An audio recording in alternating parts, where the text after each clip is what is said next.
If everyone at morning tea would like to come back, we'll start the next session. I don't know, but it makes it nice and loud.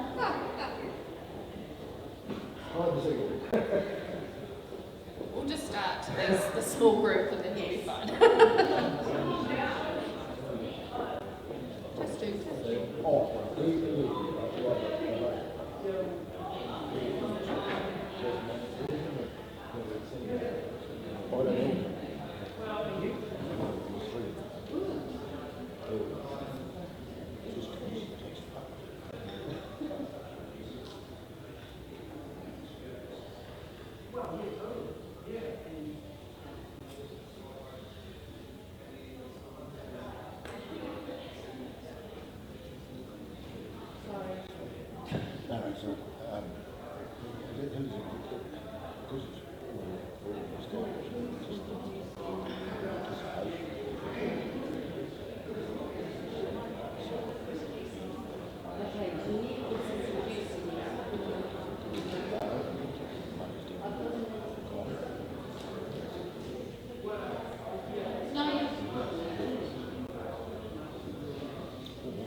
Kia ora whānau, if we could just settle back in after morning tea, that would be great, and we will welcome our next guest.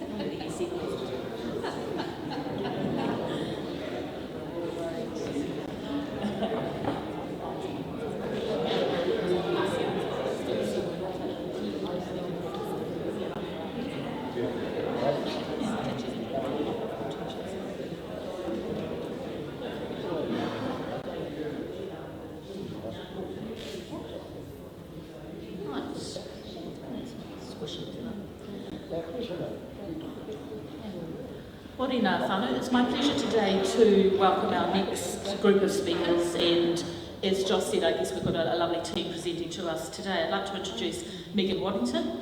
Megan is a Community Relations Advisor for the Presbyterian Support Upper South Island, a social services charity that delivers Enliven and family work services. And joining Megan today are our service managers Steve Thomas and Vicky Lucas. I'm really interested in the opportunities perhaps that they might be able to share with us around service learning opportunities in Aotearoa. This year particularly, and I think the pandemic has provided that opportunity for us to just sort of pause and reassess what service looks like in our schools.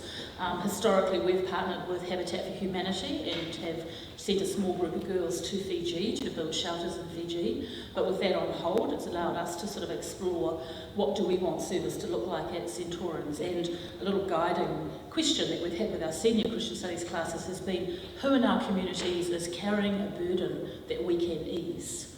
And I'm sure that Megan and Steve and Vicky will be able to enlighten us about that this morning. Please welcome them.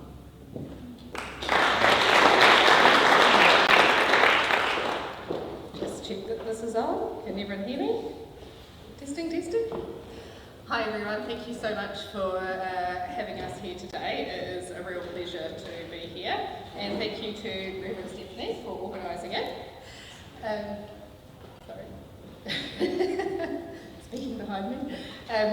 I'll just draw your attention to the PowerPoint presentations because we will have some photos, and I was speaking to Dr. Hasty and said you'll recognise some people from there as well, as we did some projects with Rangirudu School at the end of last year. So, sorry, I hurt my back yesterday, and I think that's probably God's way of trying to take the nerves away from me for today, so I'll probably take the nerves over the pain, but it's helping me anyway. So as I was introduced, Megan Waddington, Community Relations Advisor for Upper South Island.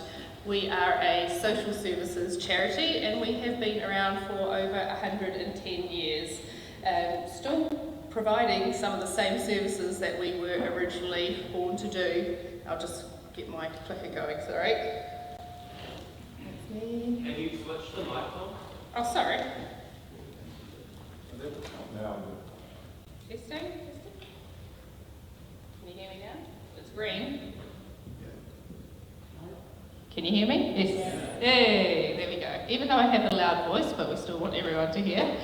So as you'll see the picture there, we have, back to that one there, the General Committee actually founded Presbyterian Support in November of 1908. So that was a group of 5 Presbyterian churches who found that the time was right to put together some people that needed help in the society.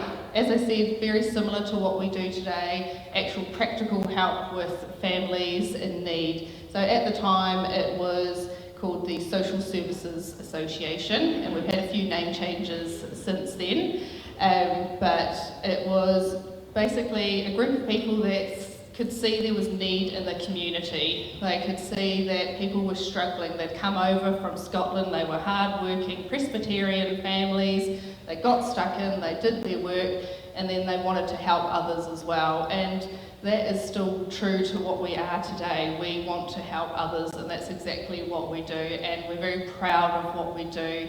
The people that I work with are genuinely good people who have seen that there's a need there. We love what we do, we love being part of the community, and we get stuck in and seeing the difference that we have made in people's lives as well. Myself, who's not a clinician at all, but being a cog in the wheel, if you like, it's amazing to go to work and love what you do and love seeing what people do and how we make a true difference in people's lives. It happens to be a bonus for me that I'm a Christian, so I get to come along and meet people like yourselves, go along to chapel services, and I get to talk about what we do, but also myself and my faith, which normally in a workplace you're not allowed to talk about faith or politics or anything, so it really is a blessing to me to be able to fellowship with people on a regular basis and do good things in the community. Going back to our history and our origins, we had what was called a boys' home, or started as an orphanage. So we had the Blythe Road, if anyone knows Blythe Road in Christchurch, that was one of the places for the orphanage. And so, sorry, I've got the timings on my PowerPoint, but I'll just keep flicking back if I talk too much. They had, the boys there had to chip in and help out. They were cleaning out with the chickens. When we came along later, the girls were making preserves. They were doing some of the basic things that you had to do to keep a household running. So that was it's very interesting. I've actually got on our stand at the back there, we've got some copies of the book, A Sense of Community. So it goes and talks about our history, and it's very interesting. And as you can see there, they've got the hens that are being fed, but also a group of kids that were being taken out of the city of Christchurch and taken out to the country because influenza was coming out, and they wanted to protect the kids, so they got to go out for trips out to the country. This lovely gentleman here, Graham, he was actually one of our residents of the boys' home way back when, and so he's got a photo there showing how it's him with the little ship, and then him today. We actually interviewed him earlier this year, and yeah, he's still around, and he's actually leaving a legacy for us because he wanted to continue the good work that we're doing, which was really neat. We have probably over 150 staff on with us. We go from obviously Christchurch down to Ashburton, all the way up to the coast, up to Nelson and Marlborough. There are other Presbyterian supports in New Zealand, so there's 7 in total. If you want to know who your local Presbyterian support person is, come and see me, or I've got my business cards at the back of the stand if you'd like to email me and get in touch with someone locally there as well. Steve and Vicky will talk about our services themselves, because they can do a much better job than I can.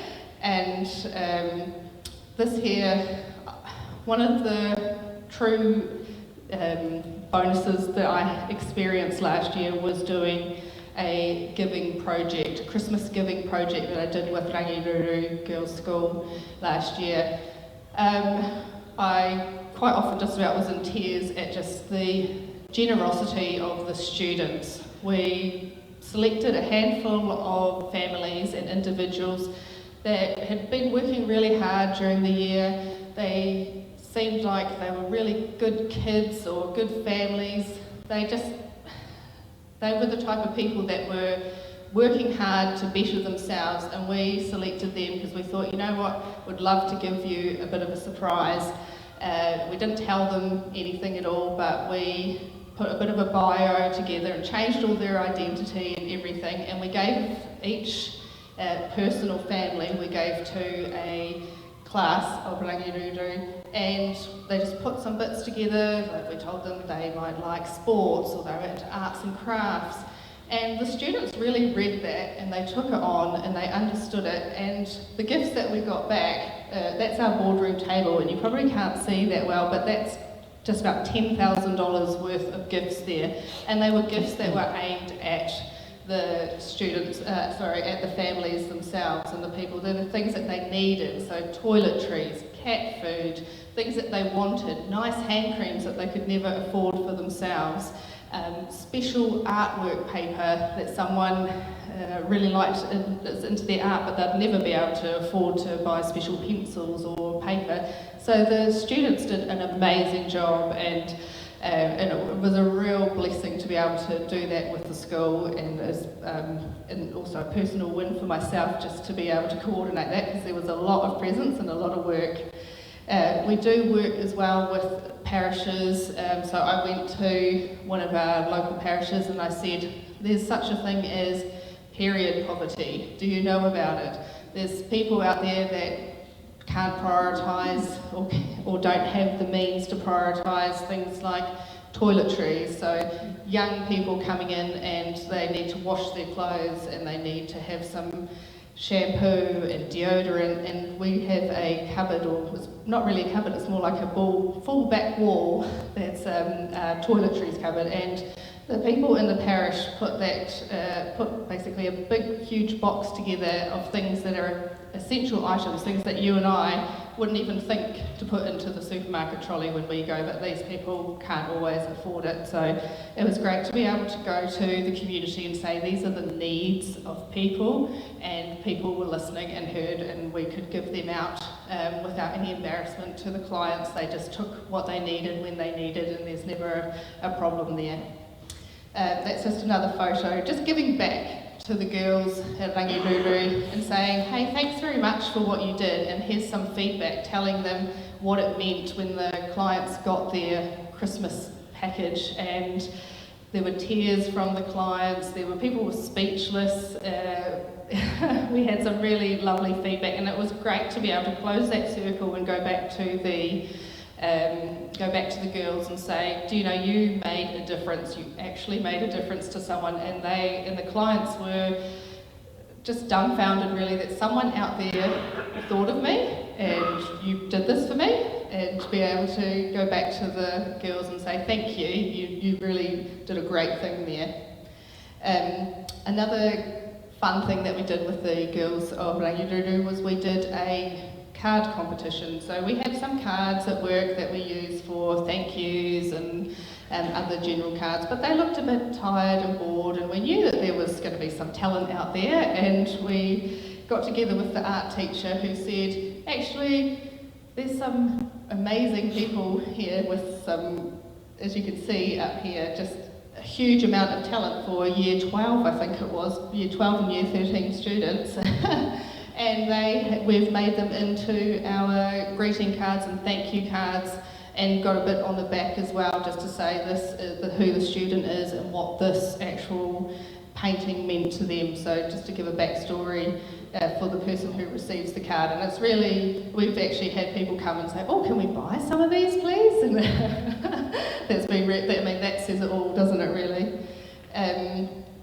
Another fun thing I did last year for Christmas was go to my children's school, and we made some Christmas decorations. Now, we made a huge mess with glitter and other bits and pieces, so probably the school's cleaner didn't really appreciate that, but we gave these to one of our North Canterbury home share groups. Again, just to say that with the groups, they might be socially isolated, or they just get together once a week, which, sorry, Vicky will talk more about, but just to say someone out there is doing this specifically for you, and again, I'll be doing something very similar, and tailoring it to people, because people like to feel wanted and needed, and that really showed through with these two projects that we did this year, and it was a lot of fun. I got to pretend I was a kid again and make lots of mess. And so this is just a bit about us here. It costs us $10 million to put clients through our services, and we have a running deficit of 2.5 million. So we just keep going, probably adding to that deficit, but obviously through government contracts, grants, and the charity of the public, so through donations, volunteering, mentoring, gifts in kind, that we often do need some of those practical items as well, and we get to know what we need and what people are willing to give through doing those community projects. It's really, I'm trying to think of the word, I'll say for lack of a better word, it's really amazing just to see how people, when they get involved in what they are willing to give to us, what we can do with that. But shoestring budget and all that, and we can do a lot with that. And one thing that we can't do without is our volunteers. We have a lot of volunteers in our organisation, and sometimes if we didn't have those volunteers, we actually wouldn't be able to provide some of those services. So they make a huge part of our organisation, keep ticking over. And these people, they're not necessarily got lots of time, but they do give their time, and we're really grateful for those sorts of people as well. So I was just talking more about how we can make a difference in our community. And again, if you would like to know who your local Presbyterian support organisation is, because there are 7 in New Zealand, then take my card or come and see me, and I'm more than happy to put you in contact with them. Or if you are in the area, then I'd love to work with you as well and do some projects together. I'm going to pass you on to Vicky Lucas, who is our Enliven Services Manager, and then Steve Thomas will talk after that as well. Thank you. Kia ora koutou, I'm Vicky Lucas. I'm the Enliven Area Manager for Christchurch, Selwyn and North Canterbury areas. I'd like to talk about services, but I just want to say that we are in very privileged positions to be working with such passionate, caring people, and I think that's something that we share with all of you today. First of all, social work. We have 5 social workers working across all of these areas. Mainly working with over 65s, but some people have an early dementia. We've had people as young as 48. A lot of that social work role is advocacy, so are they on the right benefit? Are they needing assistance into social housing? There's how are their brittle relationships within the family, so there's quite a wide range of function within that social work. Support for carers. We also assist with referrals to age concern around elder abuse, because they have had the contract for that in this area. Falls Prevention Service is in North Canterbury, part of Huranui as well. That's a specific exercise program done in someone's home on a one-to-one basis based on improving their strength and balance to reduce falls. And I think the project manager last time did an analysis at ED. There was and we're not the only contributors to that, of course, but over the last year there was a 6% reduction in falls presentations of older people at ED. So everyone knows about falls prevention. It's becoming more and more well known, and that is the key, I think, is to share the knowledge and get more people on these programs. So there's a little story. I'm going to tell stories, and they are true. We have a nurse running that service, and she went to a client who was quite low mood, disengaged, not really wanting to do the exercises and not really engaging with other services as well. She'd been a carer most of her life and in one role or another, and she had lost her purpose, she said. So the nurse spent some time with her, and this client decided she would like a budgie to look after.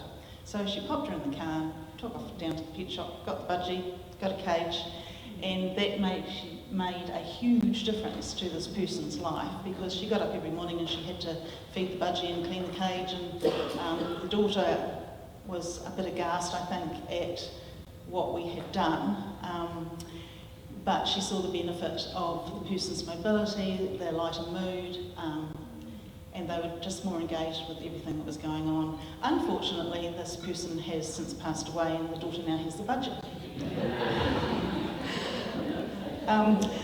We have day programs which are for frail elders, we call the Torture Clubs, or we have those with dementia. So there's 2 dementia day programs and 2 Torture Clubs. Dementia is a secure, wasn't purpose-built, but purposefully modified so that the person can enter, but they have to be keypadded out. So they have gardens as well, so if the person is feeling restless, then they can go for a wander in the garden, do some digging, and that works really, really nicely. I do have a little story here, and I just want to read it out because this is from the staff, and it's much better in their words than mine. We have 2 male club members who have developed a very real friendship, even though the younger of the 2 has major word-finding difficulties. Together they spend a lot of time looking and laughing over pictures from our memory box. Sometimes the older of the 2 is reluctant to get out of the car when his wife brings him to club, but staff only have to mention T is here and in he comes. Out of the blue, T recently asked one morning if S was coming today. This really surprised us, as we have never heard him use anyone's name here, as he doesn't remember his daughter and wife's name. this was a special moment as it showed how important this friendship is to him. So that's just a nice little example. And part of that day program is exercise component, just to keep the joints mobile. We also provide transport for a small charge.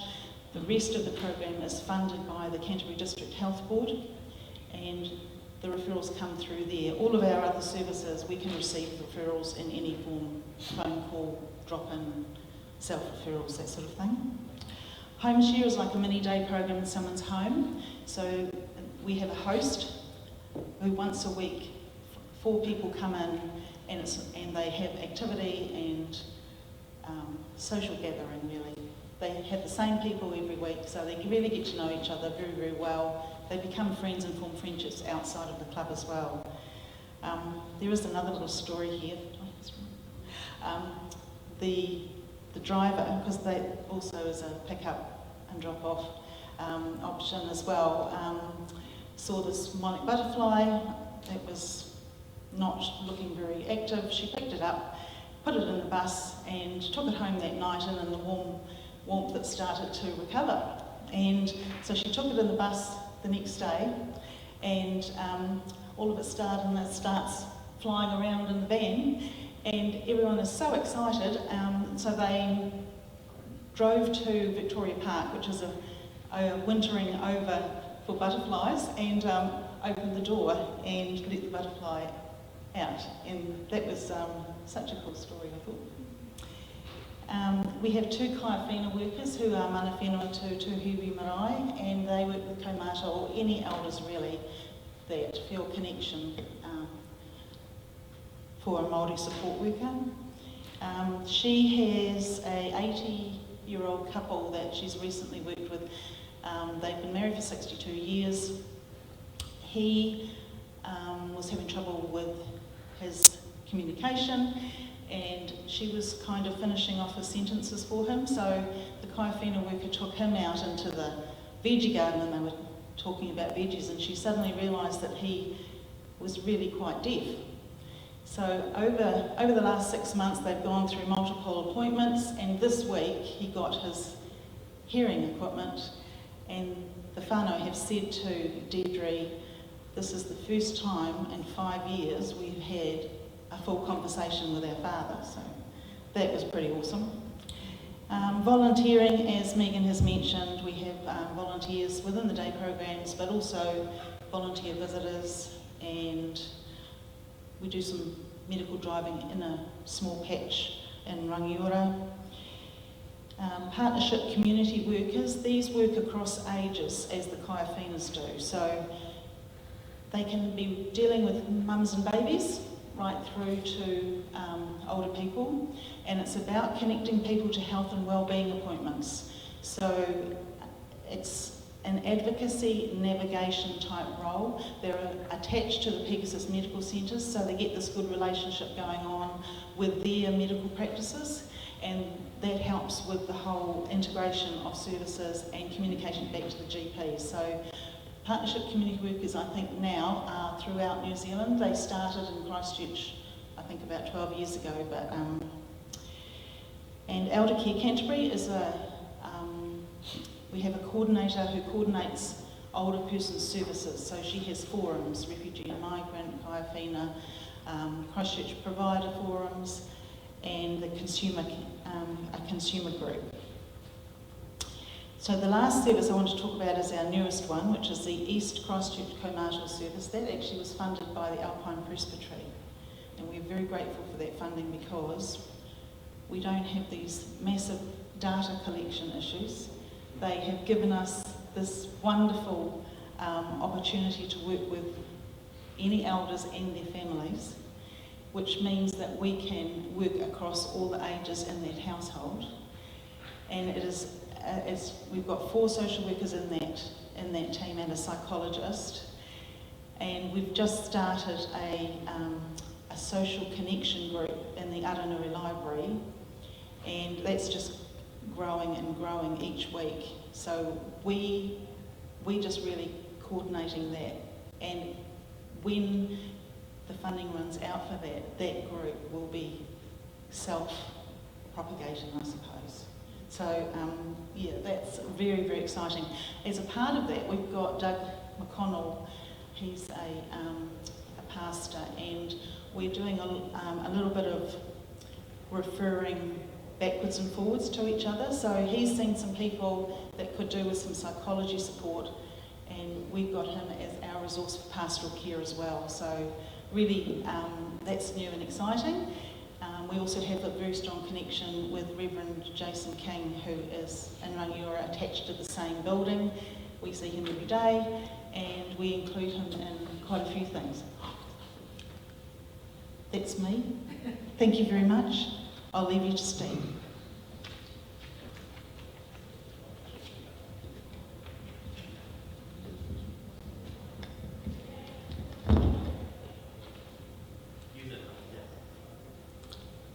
Can you hear me? Yep.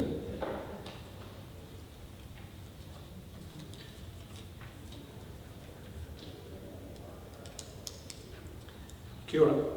I'm Steve. I'm the Family Works Area Manager, and just to give you a bit of a brief run through, let's start with, while I was working in specialist child and adolescent mental health, I received a referral. And on that referral, it had self-harm.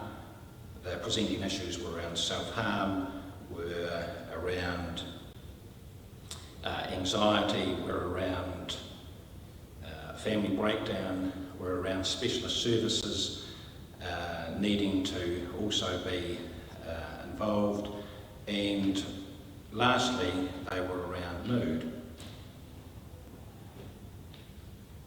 On the referral form, it also stated that there was a large dog, possibly two, question mark, safety.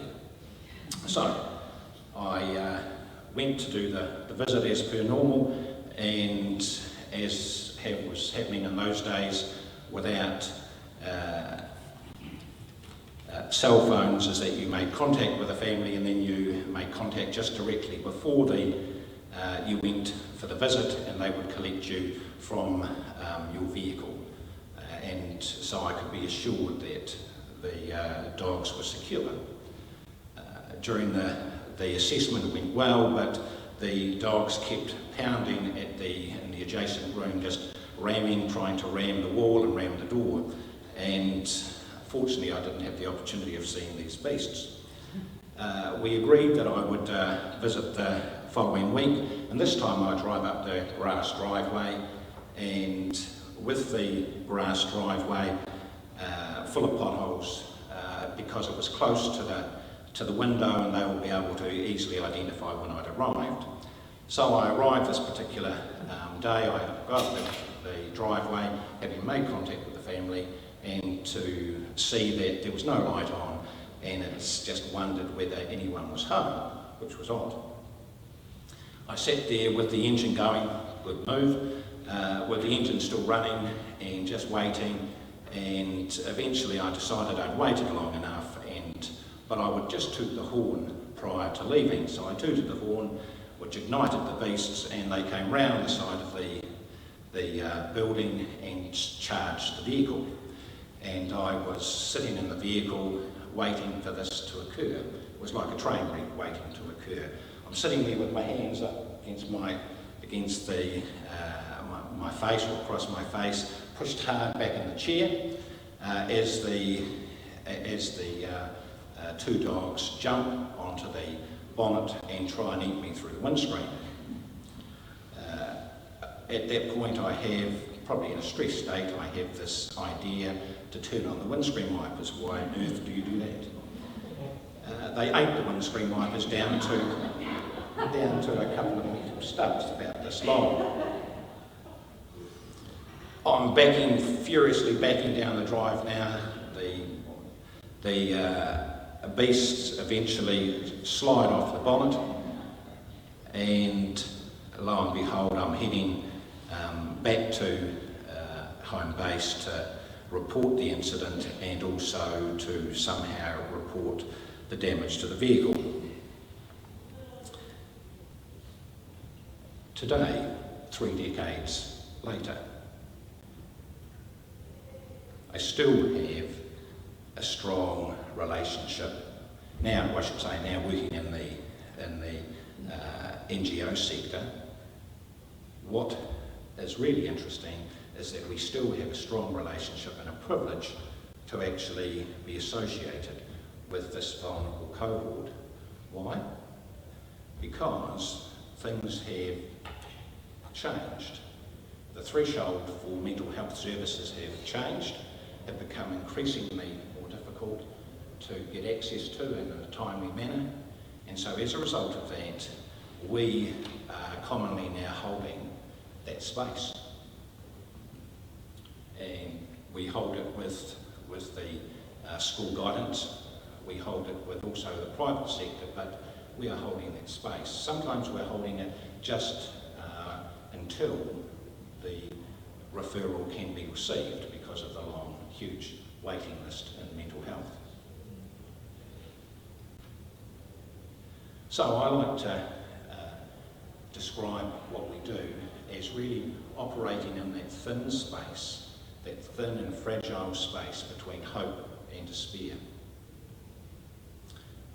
How do we do it? Well, I've got 5 very impressive team leaders, and together we lead a team of around 35 staff, comprising mainly of social workers, psychologists, counsellors and youth coaches. But we also have our own mentoring program just for our own clients or for our own staff. So we also have a coordinator for that. We have some intake coordinators, and absolutely importantly, we have a receptionist that commonly is that first key contact, which is it's interesting when you go into schools and you notice that at times that the most important people in the school at that stage is the caretaker and the receptionist or the secretary, just behind because they are that first point of contact.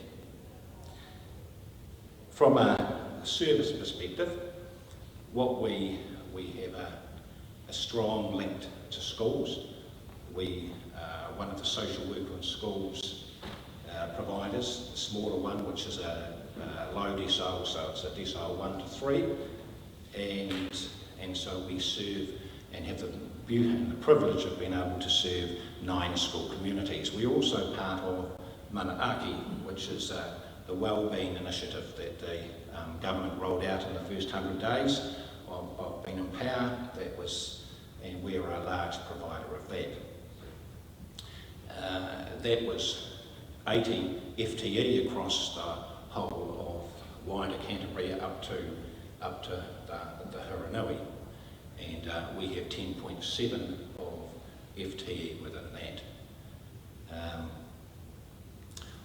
We also provide a range of group programs, which is really important, and because our group programs are focused very much around parenting, and parenting for us is a real key thing because it actually allows us to position, allows us to position ourselves at the top of the cliff, and by building the fence at the top of the cliff by offering parenting rather than just benefiting by being part of the ambulance service at the bottom. And so we are involved in the Incredible Years parenting program, which is a Ministry of Education funded program. We provide, it's a 14-week program, both the basic and the autism one, and we provide 4 of those a year. We have over 30 programs that we provide for the Ministry of Justice around parenting through separation. And we also have our own suite of parenting programs that we use, which is called Parenting, which is tuning into kids and tuning into teens, which are 6-week evidence-based programs which are particularly effective of communication. I will stop there. Thank you.